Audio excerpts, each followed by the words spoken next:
नवी मुंबईतील अक्षता म्हात्रेच्या हत्येच्या विरोधात पेण शहरात निषेध मोर्चा काढण्यात आला। या मोर्चात शेकडोच्या संख्येने महिला व पुरुष सहभागी झाले होते। नवी मुंबईत अक्षता कुणाल म्हात्रे हिच्यावर अत्याचार करून तिचा निर्गुण खून केल्याच्या निषेधार्थ पेण मधील नारी शक्ती मंच, शिवप्रेमी संघटना, सह्याद्री प्रतिष्ठान, हिंदुस्थान व इतर संघटना यांच्या वतीने हा निषेध मोर्चा काढण्यात आला। या मोर्चात नगरसेविका वसुधा पाटील, नारी शक्तीच्या नंदा म्हात्रे, मोहिनी गोरे, शिवसेना महिला आघाडीच्या जिल्हा प्रमुख दीपश्री पोटफोडे, मुस्कान झटाम, रायगड जिल्हा संपर्क प्रमुख विष्णू पाटील, सह्याद्री प्रतिष्ठानचे कार्याध्यक्ष समीर म्हात्रे, माजी सरपंच महेंद्र ठाकूर, भाजपचे बंडू खंडागळे, सामाजिक कार्यकर्ते राजन झेमसे, सीआर म्हात्रे, योगेश पाटील यांच्यासह विविध सामाजिक संघटना व विविध पक्षांचे लोकप्रतिनिधी, पदाधिकारी, महिला व तरुण वर्ग मोठ्या संख्येने सामील झाले होते। यावेळी निषेध व्यक्त करताना नंदा म्हात्रे, विष्णू पाटील, समीर पाटील यांनी बोलताना सांगितले की झालेला प्रकार हा माणुसकीच्या नात्याला काळिंबा फासणारा आहे। 2 वर्षांपूर्वी पेणमध्ये देखील एका लहान बालिकेवर अत्याचार करून तिचा निर्गुण खून करण्यात आल्याची घटना घडली होती। त्यानंतर एका विवाहितेवर अत्याचार करून तिचा खून केल्याची घटना ही अतिशय गंभीर आहे। त्यामुळे शासनाने हा खटला जलद गती न्यायालयात चालवावा व यातील आरोपींना फाशीची शिक्षा द्यावी अशी मागणी केली आहे। तुमचं आंदोलन जे आहे ते एकदम उत्स्फूर्त आंदोलन आहे। त्यासाठी मला 100% नाही 1000% सपोर्ट राहणार आहे। तुम्ही जे आंदोलन करताय ते एकदम उत्स्फूर्त आंदोलन आहे आणि हा निषेध आपल्याकडून व्यक्त होतो याची मला जाणीव झाली आणि हे तुमच्याकडून होतंय, पेणकरांकडून पण होतंय, त्याचा मला आनंदही झाला। अशा आंदोलनाला माझा 100% सहभाग राहणार आणि सपोर्ट राहणार आहे। मी एकच सांगू इच्छितो,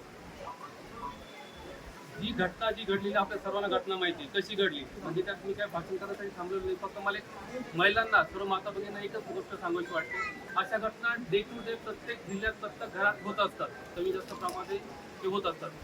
एकच काळजी घ्या, फक्त एकच मेसेज द्यायचा आहे मला की समजा ज्या महिलेचं लग्न झाले, तिचं सासरे झाले, तिच्या संदर्भात किंवा कुठल्याही घटनेमध्ये जर असा काही प्रकार घडतोय, अननोन याच्याकडे तुम्ही शेल्टर मागत जातात किंवा सहारासाठी जातात, आसरासाठी जातात आणि जे आसरासाठी जातात त्यांनी हे घृणास्पद कृत्य केलेलं आहे। त्यामुळे कुठेही असा प्रकारचा विचार करण्या अगोदर आपल्या घरच्या फॅमिलीला, आपल्या आईवडिलांना, आपल्या भावाला, आपल्या बहिणीला ही माहिती द्या।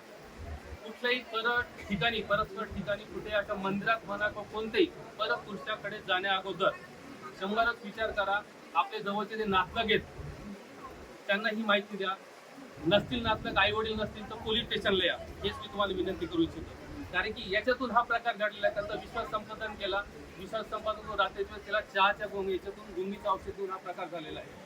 हेच जर त्या अंकिताने तिथे ती गेलीच नसती आणि आपल्या आईवडिलांना कळवलं असतं, माहेरी कोणाला रिलेटिव्हला कळवलं असतं तर ही घटना टळली असती। त्यामुळे सर्व माता भगिनींना माझं एकच विनंती राहील, अशा प्रकारच्या घटना घडत असतात, समजा तुमच्या दृष्टिक्षेपामध्ये अशी एखादी महिला असेल तर तिला जरूर हा मेसेज, तिला सपोर्ट करा, मॉरल सपोर्ट करा, जेणेकरून ते घर सुटणार नाही किंवा घर सोडणार नाही। आणि सोडलं तरी एकदम एक्स्ट्रीम लेवलचे आलं तर कायदा आहे की सर्वात जास्त कायदा महिलांसाठी बनवला गेलेला आहे। आम्ही त्या कायदा राबवण्यासाठी कटिबद्ध आहोत, ठीक आहे। आमच्याकडे पोलीस आहेत, आम्ही आमची यंत्रणा एक लिमिटेड पर्यंत आम्ही काम करतो। आम्ही काय काम करतो तुम्हाला सर्वांना जाणीव असेल, एक पुरावा गोळा करायचा, मॅक्सिमम पुरावा त्या आरोपी विरुद्ध गोळा करायचा आणि ते कोर्टामध्ये प्रोड्यूस करायचं आम्हाला, हे आमचं लिमिटेशन आहे। आरोपीला सोडायचं, त्याला पॅरोल द्यायचा, त्याला जामीन द्यायचा, हे काम कोणाचं?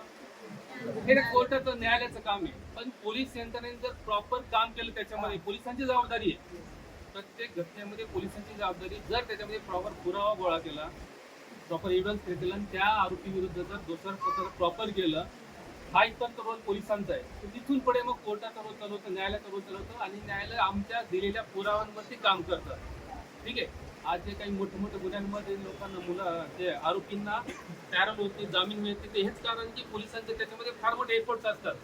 पण काही गोष्टींमध्ये जर पुरावाच मिळाले तर तिथे पोलीस पण हातबल होतात। त्यामुळे एक तुम्हाला मी 100% ग्वाही देतो की पेण पोलीस स्टेशन, पोलिसांचा प्रत्येक अंमलदार, प्रत्येक पोलीस हा महिलांच्या काय सर्वच कुठल्याही गोष्टी असतात, मला येऊन एकच महिने झालाय, तुमच्या कुठल्याही प्रकारच्या अडचणी असो, खास करून महिलांसाठी तर एकदम मी 100% सांगतो, मला तुम्ही कधीही आवाज द्या, केव्हाही आवाज द्या, मी तुमच्या पेणकरांसाठी कायदा व सुव्यवस्था आणि अशा प्रकारच्या गुन्ह्यांना आळा घालण्यासाठी कटिबद्ध राहील, हे तुम्हाला मी शब्द देतो। आपण आज इथे अत्यंत वाईट घटनेचा निषेध करण्यासाठी आलेलो आहोत आणि आपण न्याय मागणार कोणाकडे तर मायबाप सरकारकडे। आणि सरकारपर्यंत आपली बातमी पोहोचवणार कोण? तर जे आपले रक्षण करतात असे आपले पोलीस. तर आपण त्यांच्याकडे आज आलेलो आहोत. साहेब, आम्ही आज तुम्ही सगळे बॅनर बघितलेत, तर तुम्हाला बॅनरवर सर्व लक्षात येईल की आजची सध्या परिस्थिती काय आहे. आणि हे अत्याचार असं नाही की अत्याचार पहिल्यांदा घटना घडली आहे. अशा अनेक घटना रोज घडत असतात, दिवसेंदिवस घटना घडत असतात. आणि खेळाची बाब म्हणजे हिंदू धर्माचं प्रतीक जे मंदिर आहे आणि ज्या देवापर्यंत आपल्या भावना पोहोचवतो असा जो पुजारी आहे, असा पुजारीचा अशा अत्याचार आपल्या आयापर्यंत जाणार असेल तर माणसाने जावं कुठे? माणूस म्हणतात ना की थोडा डिप्रेशन असेल तर जातो मंदिरामध्ये, जातो शांतीसाठी जातो, तर माणसाने जावं कुठे? हा एक मोठा सध्या पडलेला सर्वसामान्य प्रश्न आहे. तर आमचं एवढंच म्हणणं आहे की आज आम्ही जे आलेले आहोत, तर आम्ही सरळ म्हणतोय की आज हे जे पाऊस पडतोय, आम्ही तर कोणी छत्री उघडली नाही बिलकुल. आमचं म्हणणं आहे की हे अश्रू आहेत, आतापर्यंत ज्या आया बहिणीवरती बलात्कार झालेत त्यांचे अश्रू आहेत. आणि आम्हाला लाज वाटली पाहिजे की आम्ही त्यांना न्याय देऊ शकलो नाही आतापर्यंत. ताईने सांगितलं की 1.5 वर्षाच्या मुलीवरती फाशी बलात्कार झाला. मला कळलं, अजूनपर्यंत कळत नाहीये की त्या 1.5 वर्षाच्या मुलीवरती अत्याचार करून त्या माणसाला काय मिळालं असेल. साहेब, त्याला जन्मठेपी शिक्षा झाली, पण आता त्याचे प्रयत्न चालू आहेत की तो मेंटली हे दाखवून त्याला बाहेर पडण्याचा प्रयत्न चालू आहे. त्यावेळेला आम्ही सह्याद्रीने आवाज दिला होता. जवळजवळ 5,000 लोकांचा मोर्चा आम्ही आज त्यावेळेला तो इथे आणला होता. शंभूराज देसाई स्वतः इथे आले होते आमचं म्हणणं ऐकायला. त्यांनी देखील आमचं म्हणणं ऐकलं. फास्ट ट्रॅक कोर्टा भेटेन तो कायदा चालवला. तशीच आमची मागणी आहे की आपण हा जो निरोप आहे तो संबंधित खात्याकडे, गृहमंत्र्याकडे द्यावा आणि हा फास्ट ट्रॅक कोर्टामध्ये खटला चालून लवकर अशा नाराजांवरती फाशी शिक्षा व्हावी. कारण हे आहेत कोण? नावं तुम्ही बघितलीत तर नावं तुम्हाला दिसतात, शर्मा, मिश्रा, पांडे. हे खरं सांगायचं परप्रांतीय आहेत. पण पुन्हा हा मुद्दा मला हेच नाहीये. पण कारण बलात्कार करणाऱ्याला कुठलाही जात, कुठलाही धर्म नसतो, त्याला फक्त त्याची वासना क्षमवाची असते. आणि ह्या घटना कुठल्याही धर्मामध्ये, प्रत्येक धर्मामध्ये होतात, प्रत्येक जातीमध्ये प्रत्येक होतात. ह्या घटना एवढे आळा बसला पाहिजे. जर शासन छत्रपती शिवाजी महाराज काळामध्ये जसं होतं की त्यांनी फक्त डोळे जरी वटारले आया बहिणीकडे तर ते डोळे काढले जायचे, हात तोडला जायचा आणि नंतर त्याचं शिरकलाम करत जायचं. अशाच कायद्याची आता खरी गरज आहे. कायद्यामध्ये बदल होणं ही खरंतर काळाची गरज आहे. शिवसत्ता टाइम्ससाठी देवा पेरवी पेन. दे धडक बेधडक वृत्त देणाऱ्या आपल्या शिवसत्ता टाइम्स न्यूज चॅनलला लाल बटन दाबून सबस्क्राईब करा आणि बेल आयकॉनला क्लिक करायला विसरू नका.